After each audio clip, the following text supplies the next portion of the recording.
જય ગુરુ મહારાજ. તબિયત બગડી ગઈ હતી, સુર હાલતો નહોતો ને, પણ કોઈ પાછી હું સદગુરુભાઈના દર્શન નહોતા થાય ને પાછી આવી.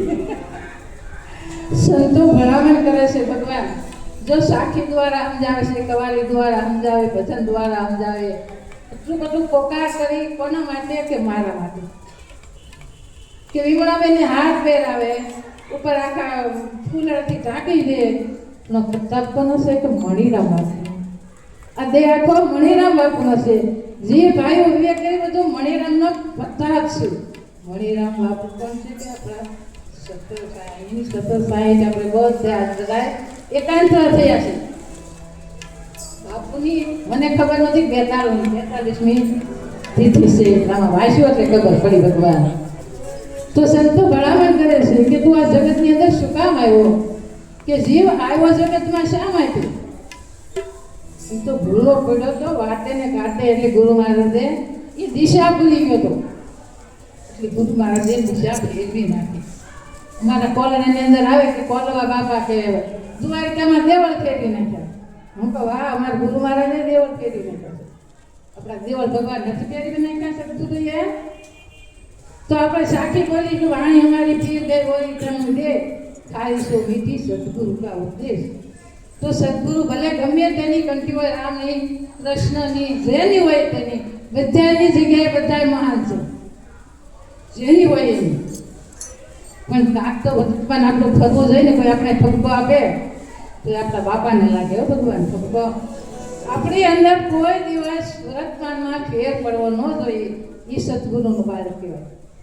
કોઈ દી ન પડે તો આપણે આપણને શરીર પર લઈને જવાની જરૂર નહોતી. હજી જો મને કોઈ ઠપકો આ સભાની અંદર આપી ઠપકો આપે કે નિર્મળાબેન આ જગ્યાએ તમારી ભૂલ છે, તો મારે શેડો પાછળ જે ગુનાહ કરે છે ભાઈ, મારી ભૂલ થઈ ગઈ, માફી માંગવી પડે. આટલી કીધું કે તમે સોબત કરો સાસા સંતની. તો સંતો કે સાસા સંતો ઓળખવા કેમ?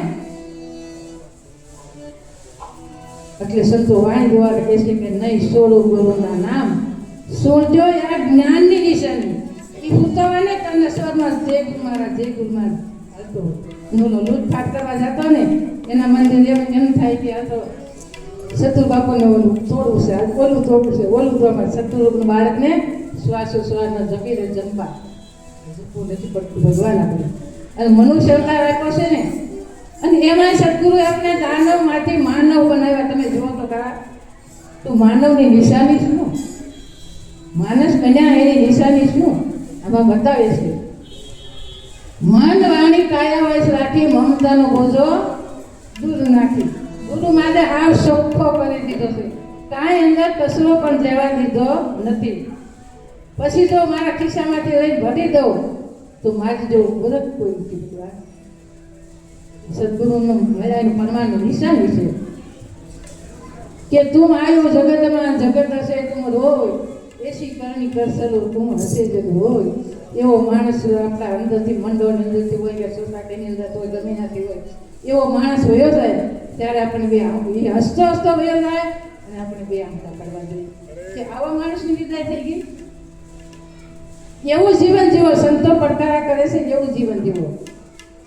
અમારે કોલામાં પુણ્ય ભજન હોય, પણ ક્યારેક ક્યારેક એમાં વરસ ચડે છે ને તો સુરતના ગુના આવી ને દુઃખી મારી થવી હતી. હું 10 દિવસ પહેલા જ આવી હતી, 10 દિવસ પહેલા જ આવી હતી. પણ તબિયત બગડી ગઈ ને, તાવ આવી ગયો એટલે હું વહી ગઈ. પણ અમારા ભક્તોને બગીચાના ફૂલડા હોય કે રોકાઈ જાવ, એ 10 દિવસ કોઈને નડતર રૂપ નહીં થવાનું.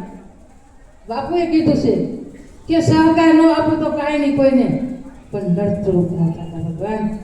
જ્યાં તમને જગ્યા મળીને બેસી દો, મોરે એમ કે આગળ બેસો પાછળ બેસો. કબીર સાહેબે શું કીધું છે કે ઊંચા ઊંચા સબ કોઈ સારી નિશા ન સારી કોઈ, એકવાર નિશા ચાલે તો સબસે ઊંચા હોય. આપણને આંબાને કેરી આવે નમી જાય છે, આપણને સદગુરુ આગળથી જ્ઞાન મળ્યું હોય તો ભગવાન નમી જવાનું, નમવામાં સારું છે. એટલે બધાને મારો હાથ શું નથી આવતો, પણ એક તો ભાઈનો, મારા ગુરુભાઈનો, આચાર્યનો બધાનો ખૂબ ખૂબ આભાર માનું કે 2 શબ્દ મને બોલવાનું કે એટલું ઘણું. એટલું આપણે એમ થાય કે આપણે કાંક થોડાકમાંથી થોડુંક મળ્યું નથી કહેતા કે થોડાકમાંથી થોડુંક આપજો પણ કે એવું પાત્ર ગોતો ને તમારું આપેલું મૂકી જાય બોલો ગુંડલું હોય ને અંદર કડીનો એટલું ધ્યાન રાખવાનું વિસ્તાર ધ્યાન રાખવાનું સદગુરુ મહારાજની હાલો નિર્મળાબાને તાળીથી વધાવી લ્યો. હવે જેણે તન મન ધનથી સેવા કરી છે, મણિરામ મહારાજના ગુણગાન ગાય અને જેણે જીવન સમર્પિત કર્યું છે અને હાલ પણ મહિમાને ખૂબ જ વધારી રહ્યા છે એવા અમારા શિર મોહર મગનરામ મહારાજને વિનંતી કરું કે એ આપણે સત્સંગનો લાવો આપે.